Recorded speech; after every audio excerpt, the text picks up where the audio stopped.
Good afternoon. This is Lenville coming to you with a video of the Heritage Trail, which was at Barren, Kentucky. And here is a sign that telling us about the trail and the many things that happened here at Barren, which was a coal camp. And if you read over here, you can see Barren Fork. Where did it go? If you can read the writing there. And this is the trail, or the Heritage Trail at Barren Fork. I just want to walk around through here and show you some things that happened here at Barren Fork when there was a community here. Now it's all gone. There's no more community here. There is a cemetery that's still here, but they may still bury people here. And it is over in that area. Maybe I can show you more of the cemetery later. And this is the trail, or the Heritage Trail of Barren Fork, Kentucky. It was a good-sized community when it was a coal camp here. They had coal mines here, and the people worked in the coal mines. They had a school, a store, and I think they probably even had scrip money also. But that's been a many of a year ago, because this community went out. I think they sold out to the federal government. The property here was sold to the federal government back in the 30s. That's been a long time ago since they sold it out to the federal government. So it's all federally owned now. But it's good that people can still come here and walk the trail, the Heritage Trail, and see a lot of information that they have put up signs pertaining to this community. And I have been acquainted with several people that when they were kids going to school here, which were quite a bit older than me, and most of them now are done passed on, went on. But in my younger years, I met some of them that lived here during that time. And here's a sign.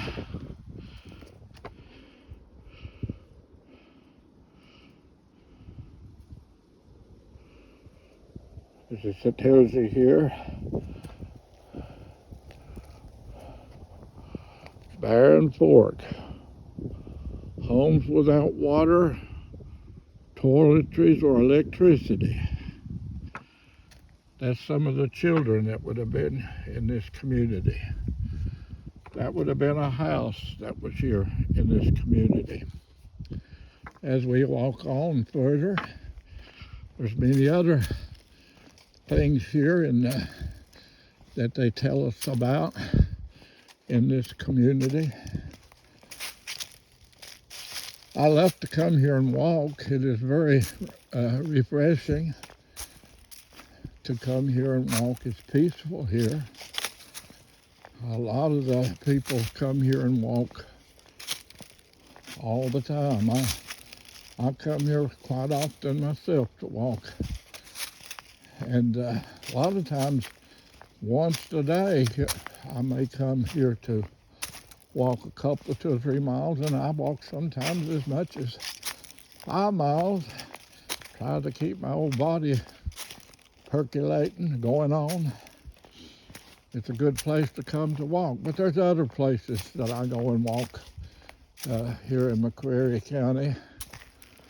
not just at Barren Fork. I go to Yahoo Falls and walk. Cumberland Falls is another good place to go and walk. But I like to just walk out in the woods, not particularly in a particular place, but just walk right out in the woods. Excuse me. Here's another sign telling us about things here in the county or in the community. Plants tell the tale. In other words, you can see remnants. There's things are still growing here in this area. It looks like a strawberry plant there. This looks like a daffodil, and which that's probably a daffodil plant there, or something of that sort. Some sort of a plant.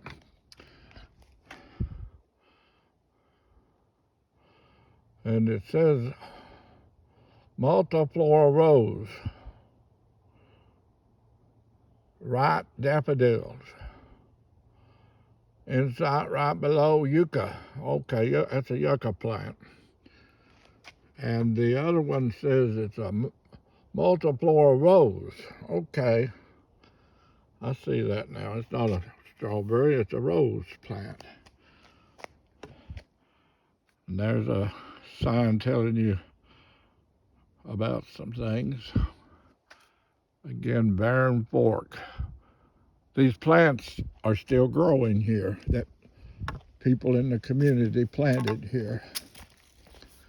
And as we travel on around the Heritage Trail, and I think it's a little over 6/10 of a mile around here.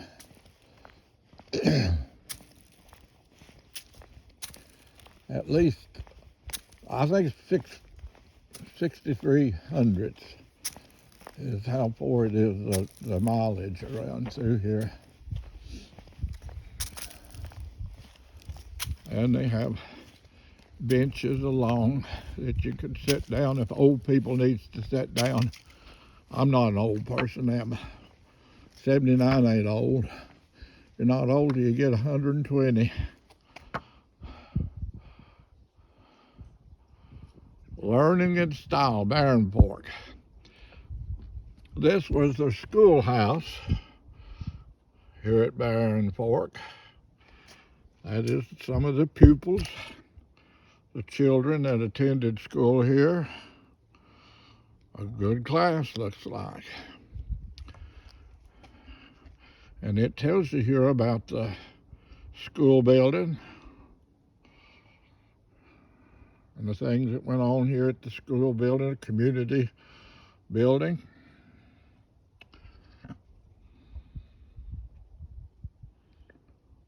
I assume that may have been a school teacher. I don't know whether it says that or not. I haven't read that to see. The school was also used as a community building. Church services were held downstairs, and the Old Fellows Lodge, a fraternity group, met upstairs. No, it doesn't say he was a school teacher.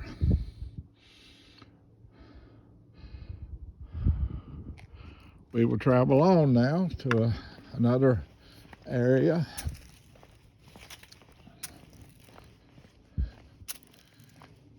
This was all open, with no trees are growing here back at that time. These trees is all grown up through this area.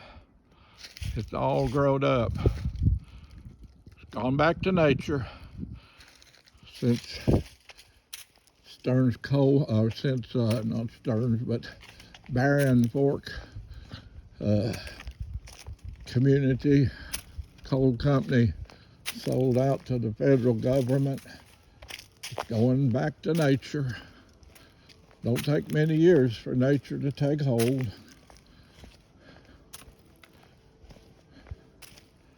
It's a beautiful place to come. I just love to come here and share. But there's a holly bush, a holly tree. I don't know if you can see any holly berries on it or not, but there's some on there. Holly bushes along everywhere. Good time of the year to come out and see the holly berries. They're blooming. I mean, not blooming, but got their berries.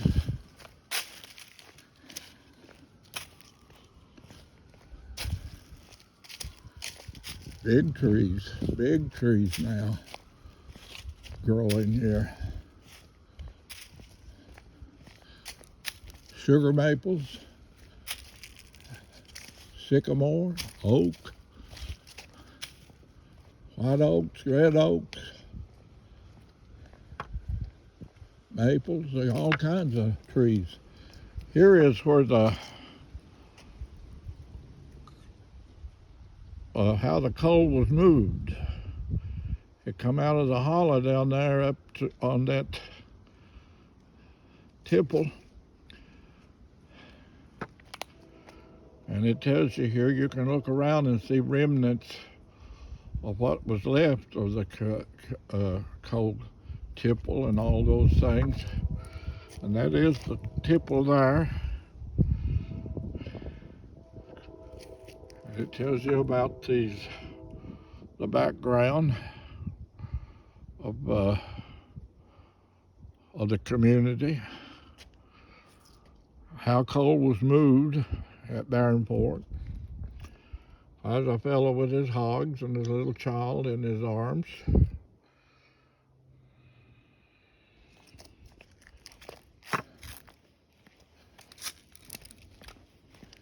And as you see over in that area, I don't know whether you can get a very good view of it, or I don't know whether I can make it to where you can see there's a big foundation. And this was supposed to have been the company store. And that's what I've always been told. The company store was right here. Trees has grown up around it, big trees. But if you got to remember that was back in the 30s, early 30s, probably 20s. A lot of these buildings would have been built. And look at this big old sycamore tree. That thing is a big one. I don't know how tall he would be, but he's right. You're reaching way up there, 60, 70 foot, maybe 40. Ain't no way I could reach around it, it's so big. That's a sycamore.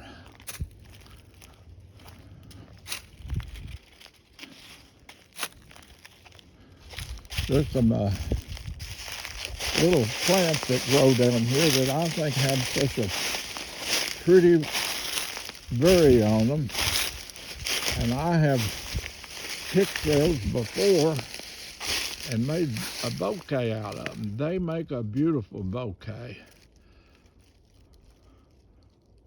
If you pick them before the leaves turn brown, if you pick them when the leaves are still green, they really make a beautiful bouquet.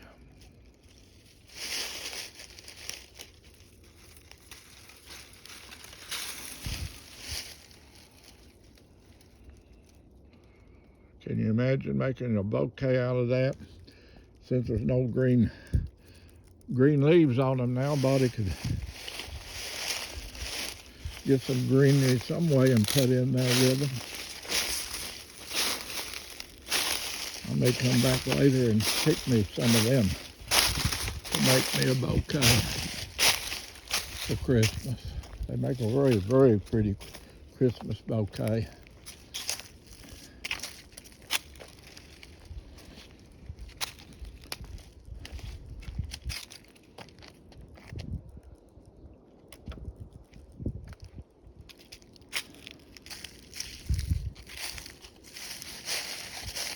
Here's some of those same berries.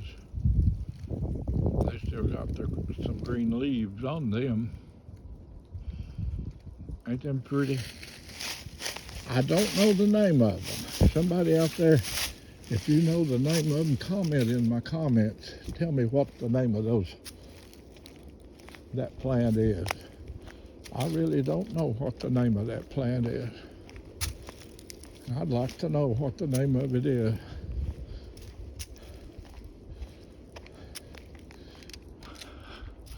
Again, beautiful walk today that the Lord's blessed me to be able to get out here and enjoy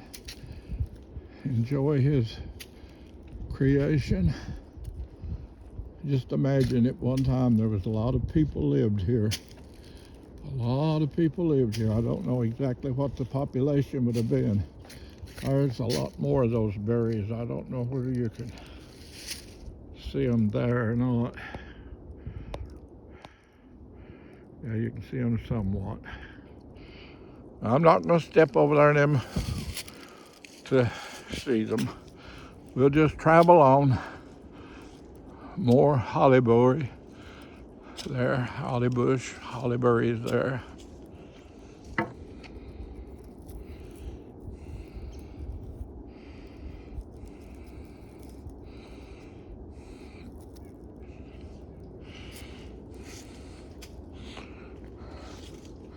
Another big holly tree there. It's got a lot of berries on it. The birds will have a lot to eat this winter off of those holly berries. They're everywhere. All kinds of holly bushes down in here. And birds eat the berries off of these things too, probably. This thing here, I'd say the birds probably eat those too. Another way God has of feeding His animals. Reminds me of the sparrow it speaks about in the Bible. God feeds the sparrows. How much love He has for us. He even feeds the sparrows and the lilies of the valley. He takes care of them. So how much more love, if He takes care of them, He's going to take care of us too. I believe that.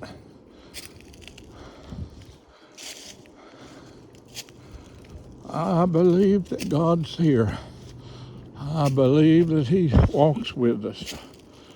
I believe He talks with us, or He does me. Whole bunch of holly bushes in here.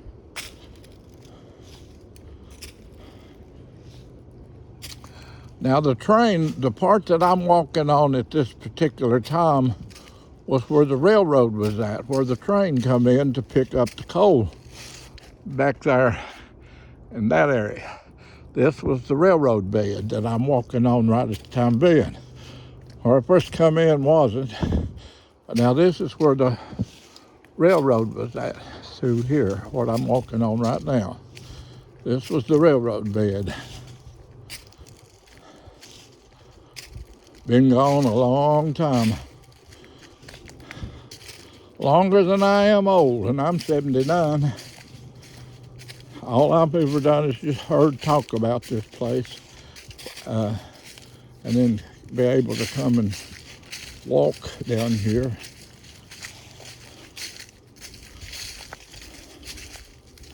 There's some green fern down in there. That'd be pretty to pick some of those greenery to go with these berries.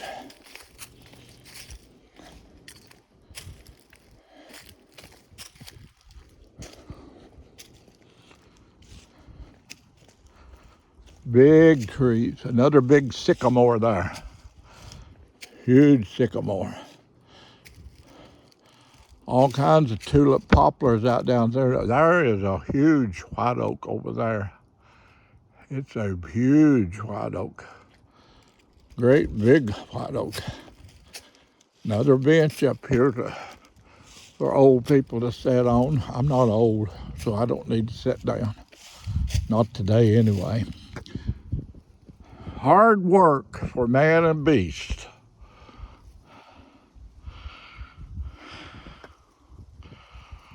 Coal mining was no easy job. Can you imagine the drudgery these men faced every day? Miners faced danger such as cave-ins, fires, explosions, and black lung disease that miners still get today from breathing in coal dust. If you were here in the early 1880s through 1912, you would have seen 20 houses, a store, and other buildings scattered along the bottom of railroad branch. Some mine openings are still visible in the hillsides. In the drainage below you, a dam pooled water to supply boilers at the powerhouse. Steam and later electricity powered the mining operations. And there's the pictures of the coal miners. And there's a picture of some of them on the train.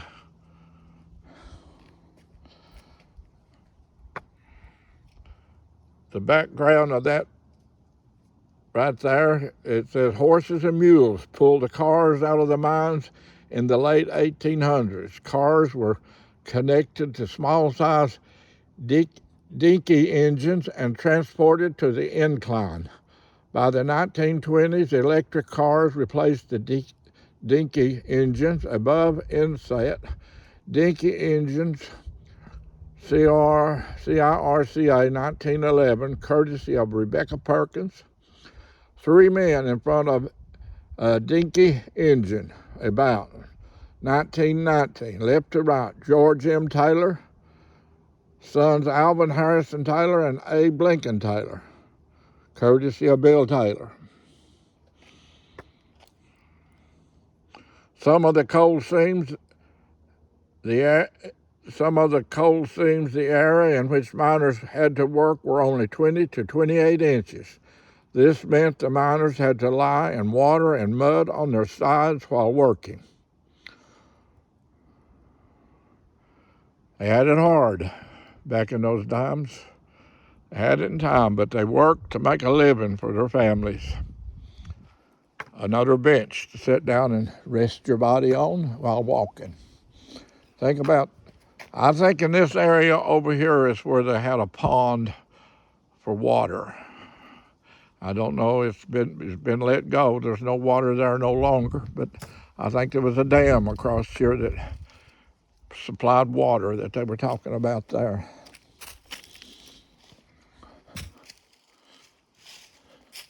There's a big old red oak right there. Look at the big poplars out down through there. Tulip poplars, big ones, huge poplars. Them's all grew up since the coal company sold out here. They've grown up. Actually, when I stop and think about it, my mother-in-law, she's done gone on to be with the Lord. She passed on a long time ago. Well, some over 20 years ago, she passed on. And she went to school at the school building over there. That's where she went to school, her first years of school. I've heard her talk about going to school here. So the ones that I've talked to about that lived here back in those times, most of them, if not all of them, have done gone on. Not here in this world anymore. They worked hard to make a living here in this area. Nothing wrong with hard work.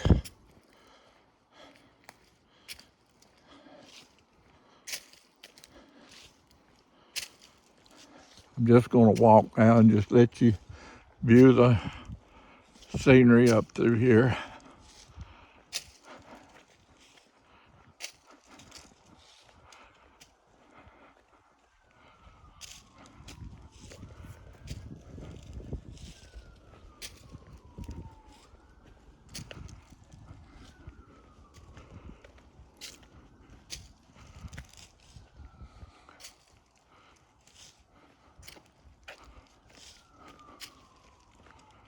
We're still close enough to civilization. You can still hear the sirens, although they're not too loud. They're kind of faint, but you can still hear the sirens.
Here's some remnants of, I think this is where maybe they gathered, pumped water into the steam engine for the train. I think that's where they had got their water for the steam engine of the train. I think that's what this was for right here. And I think that was the pond that they got their water out of for the steam engine.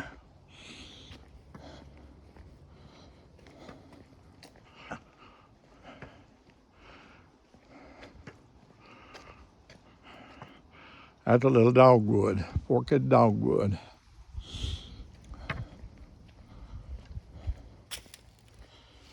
We're just about come around to the end of the trail.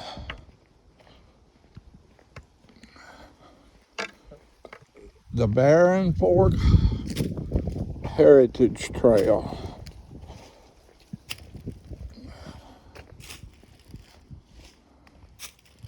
There's all kinds of paths that lead off of here going down the hollers. Now, where would they have went to? I wouldn't know, but you can see the remnant of one in that area. No telling where it went to, off out down that holler somewhere that people had used many years ago. We're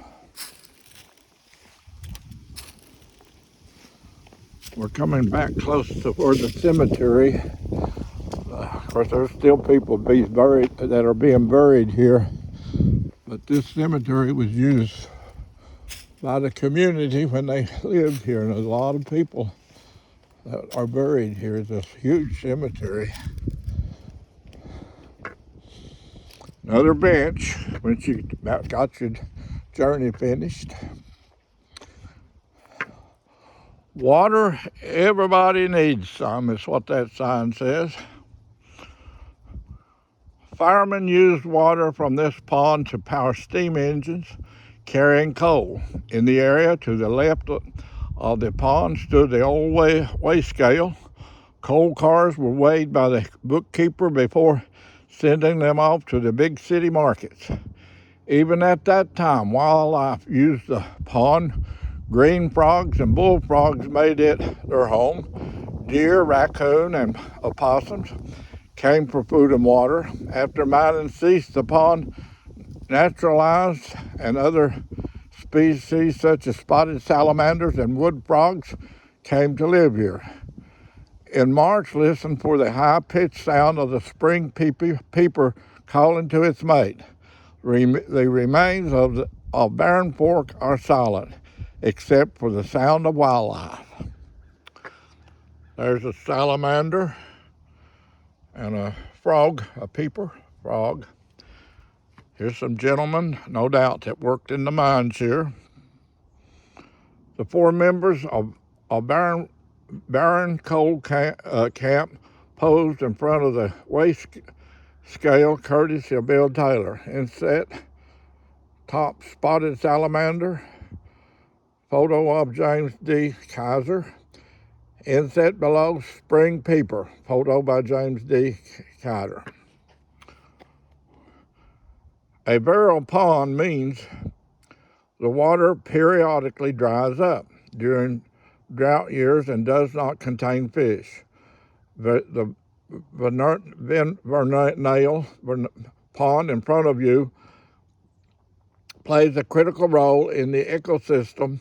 Many of these ponds have been covered by roads and parking lots, making protection of the remaining ponds even more important. I'll agree with that. Beautiful little pond. And there is a cemetery, and I shall walk around the cemetery. I'm not going to go up in it, but I will walk around it. It goes, I think it's a quarter of a mile that goes around it. The distance all the way around it is a quarter of a mile. And there's one big old beautiful holly tree that is right out here.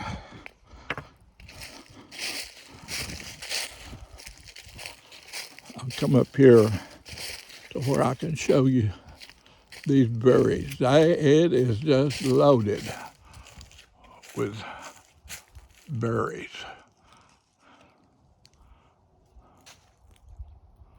Don't you know the birds will love them this winter? They get hungry, they'll want them some berries. It is absolutely full of berries.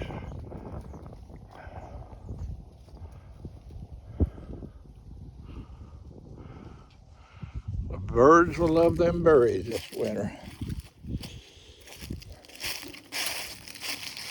Beautiful. Looks like they've already been maybe eating berries. There are a lot on the ground here. They fell off from some way. Berries just fell off on the ground somehow. Maybe the birds have been up there eating some. God supplies even the animals food.